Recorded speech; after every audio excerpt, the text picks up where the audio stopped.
오늘 소개해드릴 책은 윤치영 저자의 화법이 바뀌면 인생이 바뀐다. 언택트 시대의 공감으로 승부하라. 화술 박사가 전하는 인생 소통 이야기 공감 시대입니다. 출색 코치 윤치영 박사. 윤치영 스피치 면접학원 대표 강사. 건국대학교 언론홍보대학원 외래교수. 대전 동부경찰서 집시자문위원. 대전대학교 배재대학교 경임교수 역임. 저술가, 강연가, 라이프 코치 및 감정 코치, 동기부여 퍼실리테이터, KBS, SBS, MBC, EBS 등 TV방송 출연.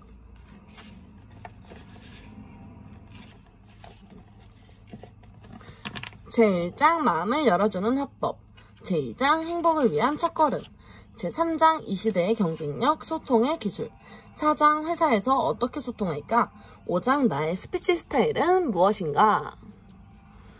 제1장 마음을 열어주는 화법 읽어보도록 하겠습니다. 당신을 결정짓는 말솜씨와 댐댐이. 어떤 마을에 배가 고픈 군인들이 머물게 되었다. 군인들은 허기진 나머지 집집마다 돌아다니며 구걸을 했다.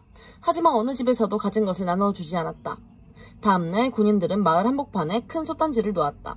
단지 안에 돌을 하나 넣고 국을 끓이기 시작했다. 지나가던 마을 사람들이 호기심 어린 목소리로 그들에게 다가가 물었다. 뭘 끓이는 건가요? 군인들이 대답했다. 돌국을 끓입니다. 맛이 기가 막히거든요. 근데 양파를 조금 더 넣으면 훨씬 맛있을 것 같아요. 그랬더니 사람들이 양파를 가져왔다. 그러더니 또 이야기했다. 훨씬 낫네요. 이제 당근이 좀 더 있으면 완벽할 것 같은데요? 그랬더니 사람들이 당근을 가져왔다. 이제 감자가 조금 더 있으면 좋을 것 같아요. 이렇게 해서 단지 안에 온갖 재료가 다 들어가자 아주 훌륭한 국이 만들어졌다. 군인과 마을 사람들 모두 배불리 먹었다. 이것은 더 스톤스프라는 제목의 이야기다. 일단 뭔가 만들어 일을 시작하고 결과가 아주 멋질 것임을 보여주면서 사람들이 재료를 조금씩 던져주기 시작한다는 것이다. 재미도 있지만 정말 의미가 있는 이야기라고 생각한다. 일의 범위가 커질수록 내가 모든 것을 다 할 수 없는 경우가 많기 때문에 다른 사람들의 도움을 얻어야 한다. 이처럼 업무를 분할해서 다른 사람들과 고루 분배할 수 있으면 여러 면에서 더 낫다. 우리는 한 번의 만남을 통해 상대방의 모든 것을 판단할 수는 없다. 하지만 어떤 감정을 느낄 수는 있다. 다음에 이 사람과 다시 만나고 싶다. 이 사람과 사귀어보고 싶다. 이 사람과 거래를 해보고 싶다. 이런 감정과 판단 정도는 할 수 있다. 그래서 첫인상을 관리하는 것은 아주 중요하다. 첫 만남에서 매력적이고 강한 인상을 주지 못하면 그 이상의 관계가 불가능하기 때문이다. 첫인상이 형성될 때는 부정성 효과와 초도 효과, 인지적 구두쇼 효과가 작용한다. 그렇다면 훌륭한 말솜씨란 과연 어떤 걸 말하는 걸까? 말을 잘한다는 것은 그만큼 상대방에게 자신의 생각과 가치관을 제대로 어필할 수 있다는 의미다. 아무리 좋은 생각을 가지고 있고 지적 수준이 높다고 하더라도 말솜씨가 따라주지 않으면 자신을 제대로 드러낼 수가 없다. 겉으로 보여지는 것은 상대방의 외모, 얼굴이지만 그 다음에 이어지는 것은 바로 그 사람과의 대화다. 같은 말을 하더라도 말을 조리 있게 잘하는 사람이 있는가 하면 그렇지 못한 사람이 있다. 또한 같은 말인데도 듣기에 거북스러운 말을 하는 사람이 있는가 하면 듣기 좋은 말을 하는 사람이 있다. 그것은 바로 말솜씨의 차이 때문이다. 그렇다면 좋은 말솜씨란 무엇일까? 그것은 상대방이 듣기 좋게 말하는 것이 좋은 말솜씨라고 할 수 있다. 따라서 말 한마디를 하더라도 따뜻하고 정감 있게 하는 것이 좋다. 여러 사람이 어울리는 미팅에서 자신을 드러내기 위해 너무 튀다 보면 자칫 상스러운 단어를 사용할 수도 있으므로 주의를 해야 한다. 아울러 상대방을 비하하는 듯한 말투를 쓰거나 지나치게 자기 주장을 하는 것은 바람직하지 않다. 두 사람이 만날 때보다도 여러 사람이 만났을 때야 비로소 훌륭한 말솜씨는 드러난다. 그리고 상대의 이야기를 잘 들어주는 일도 말솜씨 못지않게 중요하다. 사람은 유머 감각이 있고 재미가 있어야 쉽게 친해질 수 있다. 아무리 독심술에 능한 사람일지라도 단 한 번의 만남에서 상대방의 성격을 제대로 파악할 수는 없는 노릇이다. 그럼에도 불구하고 상대방의 성격 역시 첫인상을 판가름하는 중요한 요소가 된다. 미팅에서는 너무 설쳐대거나 너무 내송을 떨어도 좋지 않다. 상대방의 행동과 질을 놓치지 않고 주시하면서 면밀하게 관찰받는 미팅에서는 사소한 행동 하나하나가 자신의 성격을 판단하는 근거가 된다는 사실을 염두에 두어야 한다. 그런 사실을 염두에 두고 행동하는 편이 바람직하다. 따라서 분위기에 어울리게 튀는 행동은 삼가해야 한다. 상대방을 배려하며 즐겁게 대화를 나눌 수 있는 활달한 면을 보여주는 것이 무난하다. 그보다 더욱 중요한 것은 사람의 근본이다. 사람의 근본이 잘못되었다면 더 이상 논할 가치조차 없다. 도덕성과 원칙을 바탕으로 한 개방적, 합리적 사고를 가진 사람이어야 한다. 무슨 일을 하든지 간에 소신과 철학을 바탕으로 행하는 사람이어야 한다. 그저 생각 없이 사는 사람이라면 혼이 살아있는 사람이라 할 수 없다. 그렇지요 화법으로 예를 유도하라. 텔레비전이나 라디오를 듣고 있노라면 아나운서가 대답할 때 흔히 하는 말로 그렇지요 라는 말이 있다는 사실을 알게 된다. 반드시 이야기 끝머리에 요를 붙임으로써 이야기를 듣고 있는 상대방은 예 그렇지요 라고 말하게 만들어버린다. 서로에게 예라고 대답할 수 있는 상황이다. 그러니 이야기를 이쪽에서 의도한 방향으로 유도하는 면에서 대단히 편리하다. 즉 땡땡땡에 대하여 알고 계십니까? 라고 물으면 상대는 알고 있더라도 부정할 우려가 있으며 이러한 때에도 뭐뭐에 관하여 잘 알고 계시겠지요? 라고 말할 것이다. 어미에 요를 붙임으로써 상대는 그럼요 알고 있지요 라고 대답하게 된다. 그러나 이처럼 말의 어미를 요라고 말하는 일은 상당히 의식적인 행위이다. 이는 훈련하지 않으면 실천하기가 어렵다. 꾸준한 훈련이 없으면 어느 순간 긴장이 풀어진 나머지 요가 아닌 까로 대답하곤 한다. 매일 누군가와 대화하면서 요라고 말하는 언어 습관을 실천해보자. 분명 그 효과가 있을 것이다. 이러한 언어 습관이 몸에 잘 배어들면 상대방에게 좋은 인상을 심어줄 수 있다. 또한 모든 말투에 자연스레 요를 붙일 수 있게 된다. 관계의 첫인상과 마무리가 중요하다. 사람들과 접촉할 때에는 어떤 사정이 있든지 간에 표정을 밝게 해서 명확한 태도를 취하는 것이 상대방에게 호감을 얻을 수 있는 방법이다. 더구나 처음 만나는 사람이라면 더더욱 그렇다. 상대방과 언제 만나도 애교 없이 떫은 표정을 짓고 있다면 교제를 능숙하게 할 수 없을 것이다. 첫 만남 당시 가볍고 정다운 미소를 지으면 상대방에게 개방적이며 친근감이 있는 사람이라는 인상을 줄 수 있다. 첫인상이 그 사람과의 교제에서 중요한 비중을 차지하고 있음은 두말할 나위 없는 사실이다. 만남의 끝이 불분명하고 깨끗하지 않은 사람은 매너가 빵점인 사람으로 낙인 찍히고 말 것이다. 첫인상 못지않게 중요한 것이 바로 마무리다. 헤어질 때 잘 헤어져야 한다. 만일 어쩔 수 없는 상황으로 인해 이별해야 한다면 서로 간의 금전관계를 비롯한 모든 문제를 잘 해결한 후에 헤어져야 한다. 깨끗하게 정리하고 헤어질 필요가 있다. 평판에 좋고 좋지 않음의 바로미터는 바로 대인관계의 끝마무리에 달려있다고 해도 과언이 아니다. 때문은 사회생활을 함에 있어 하나하나의 만남을 나름대로 완결시키는 마음가짐이 필요한 것이다. 끝이 지저분한 사람은 결국 평판이 나빠질 테고 그러면 결국 사회생활을 하는 데 있어서 걸림돌에 마주칠 것이다. 뿐만 아니라 기분 좋게 담소하고 상대방에게 좋은 인상을 주었는데 헤어질 때의 인사가 중도에서 끝나버리면 나중에 어쩐지 찝찝한 기분이 남게 된다.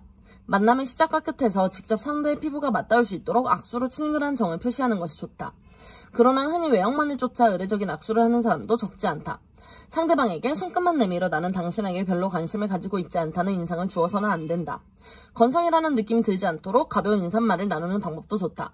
어설픈 인사말이나 마음에 들지 않는 말을 어색하게 하는 것보다는 강한 악수를 하는 것이 상대방에게 친밀감을 주기에 좋다. 대화를 펼치기 전에 먼저 자신의 생각들을 정리해보는 것이 좋다. 대화하기 전 그런 식으로 자유롭게 사고하는 행위를 바로 생각찾기라고 한다.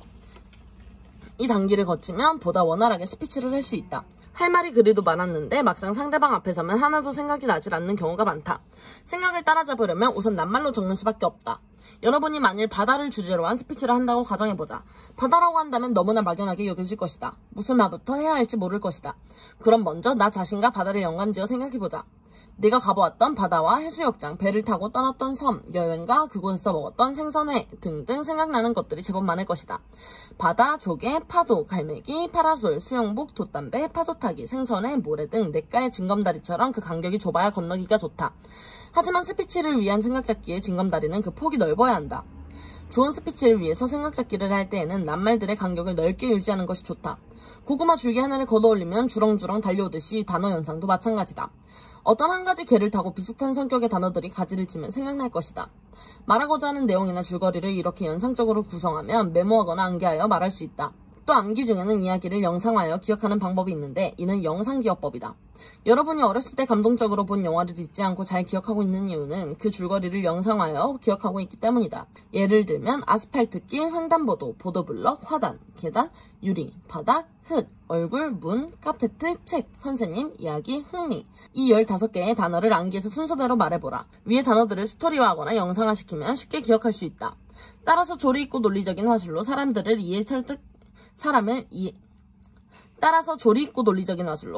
이해, 설득, 감화시키기 위해서는 다음과 같은 점을 고려하면 좋다. 자기 경험에서 소재를 구하는 것도 좋은 방법이다.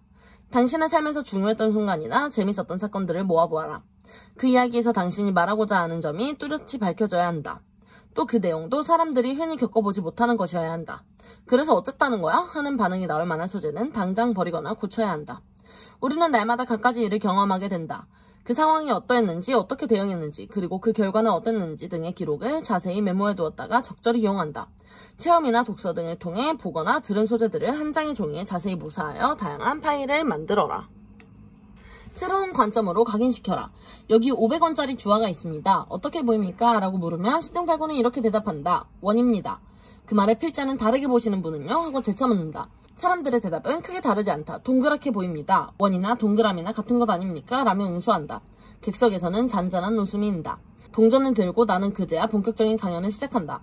자, 여러분, 동전을 세워서 보면 어떻게 보입니까? 직선으로 보이죠. 그럼 측면에서 비스듬히 보면요? 타원으로 보이지 않습니까? 그렇다. 어느 쪽에서 혹은 어떻게 보느냐에 따라 동전이 달리 보이듯 어떤 주제에 대해서 접근하는 방법에 따라 달리 해석하고 달리 말할 수 있지 않을까? 색다른 관점에서 말할 수 있을 때 사람들의 관심과 마음을 사로잡을 수 있는 것이다. 정면에서 바라보고 말하는 것은 누구나 할 수 있는 말, 의례적인 말, 고지식한 말, 그래서 고루한 말, 별로 마음이 끌리지 않는 말이 되는 것이지요. 라고 한다.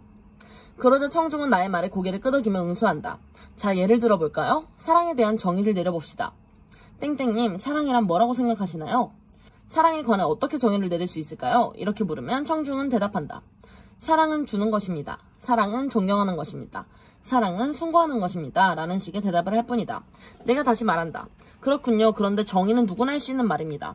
그런 관점이 고정적인 관점이라 할 수 있으며 그런 식으로 말을 하는 것이 의례적인 말이 될 수 있다는 것입니다. 이렇게 정의를 내려보면 어떨까요? 사랑은 칠판이다. 왜냐하면 하얀 칠판에 마음껏 그림을 그리거나 새로운 내용을 담을 수 있으니까. 사랑은 무한한 가능성이 숨겨져 있다는 것을 의미한다. 그러나 칠판에는 썼다가 지울 수 있으니 조심해야 할 것이다. 슬픈 사랑이 될 수도 있으니 말이다. 이렇게 말하자 한 청중이 또 다른 답을 내놓는다. 강사님, 그렇다면 이렇게 정의해보겠습니다. 사랑은 화초다. 사랑은 화초다. 좋네요. 그럼 이제 왜 그렇다고 생각했는지 말씀해보세요. 이렇게 말하면 청중들로부터 창의적인 해석이 술술 나온다. 이제는 고정관념의 틀을 깬 것이다. 나의 무릎에 청중이 대답한다. 네, 사랑은 화초처럼 늘 관심을 가지고 물을 주며 가꾸어야 하기 때문입니다. 그러나 언젠가는 시들어버리니 영원한 사랑이란 있을 수 없습니다. 이처럼 창의력을 발휘하면 사물에 대한 정의도 이처럼 다채로워진다.